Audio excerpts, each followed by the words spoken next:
Welcome back. Today, we're not just having a chat, we're diving into a real history lesson on underwater law. To understand why Italy finally has a national agency in 2026, we first need to understand where everything remained stuck for nearly half a century. Rachel, let's open the class register. With pleasure, Jake.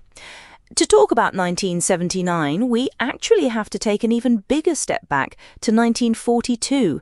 Many don't know that the figure of the professional diver in Italy was born, so to speak, inside the navigation code, specifically Royal Decree No. 327. At the time, they didn't call them sommosatori or scuba divers, but palombari or helmet divers. Exactly. Articles 114 and 116 of that code spoke of helmet divers in local service. It was the era of copper helmets, lead boots, and air pumped by hand from the surface. The 1942 law and the subsequent 1952 regulation defined the diver as a port worker. He wasn't a specialized technician in the modern sense at all, but a labor force tied to the dock. The first major turning point came with the ministerial decree of 13 January 1979. This is where the terminological transformation happened. The Minister of the Merchant Marine decided that the word palambaro was obsolete. The category of divers in local service, or OTS, was officially born. Let's analyze this decree carefully, because it contains requirements that make us smile today, but back then were extremely rigid. Article 3 established that to register with the Coast Guard, you had to be between 18 and 35 years old.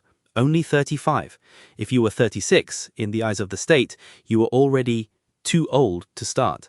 And let's not forget the health criteria. Quote, healthy and robust constitution, end quote. No cardiovascular, neurological, or psychiatric issues. But the real gem was the explicit exclusion for those addicted to alcohol or for the obese. It was an almost military-style selection, which, however, clashed with a still immature training reality. Here we reach the crucial point of the lesson, Article 3, Paragraph 6. The law required a diploma as a professional diver or technical expert in underwater work issued by state institutes or legally recognized schools. But where were these schools? In those years, there were very few, and training often happened in the field or through the ranks of the Navy, a clear discrepancy between the law's demand and reality. The fundamental problem with the 1979 ministerial decree, however, wasn't just training, but the operational limit. Article 2 was clear. The activity is carried out, quote, within the scope of the port where the office is registered and in the vicinity, end quote. Imagine this scene. The oil industry was beginning to discover offshore deposits. Eni and Saipem needed men capable of descending to 100 meters in the open sea, and the Italian law responded by talking about port services. It's a techno-legal paradox. The 79 OTS was, by law, a port worker, but the market demanded industrial technicians. This discrepancy created a grey zone that lasted for decades. While the world raced towards saturation diving, heliox mixtures and IMCA standards, Italy remained anchored to a decree that only provided for air diving and paper logbooks. Then came the integrations of the 1980s. In 1981 and 1982, the state had to update the decree to allow citizens of the European Economic Community to register. It was the first sign that the underwater labour market was becoming international. Yet despite these normative patches, the heart of the problem remained: the lack of a standardized and modern training path. Let's jump forward to see how this system began to crack.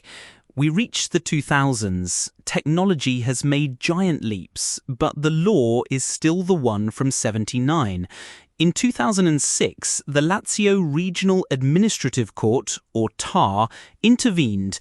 A historic ruling cancelled the 35-year limit for registration, defining it as discriminatory.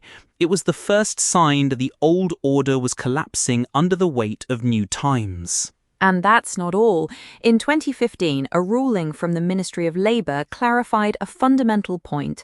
Technical standards like Uni 11366 are not mandatory laws, but the employer is still responsible for safety according to Legislative Decree 81/2008.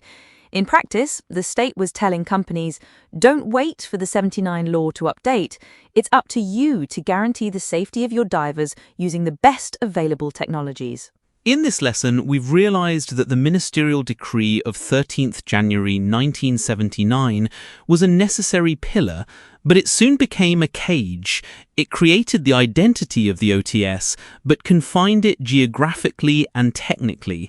Italy had underwater giants working all over the world, but at home they were still considered as port operators. A revolution was needed.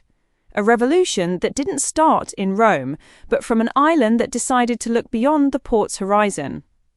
In the next lesson, we will see how the Sicily region between 2011 and 2016 took this old decree, analysed it and said, we'll take care of this now.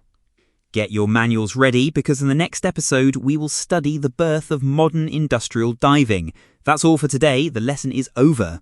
But the journey continues. See you next time. If this episode helped you better understand the history of professional diving in Italy, share it with someone who might find it interesting.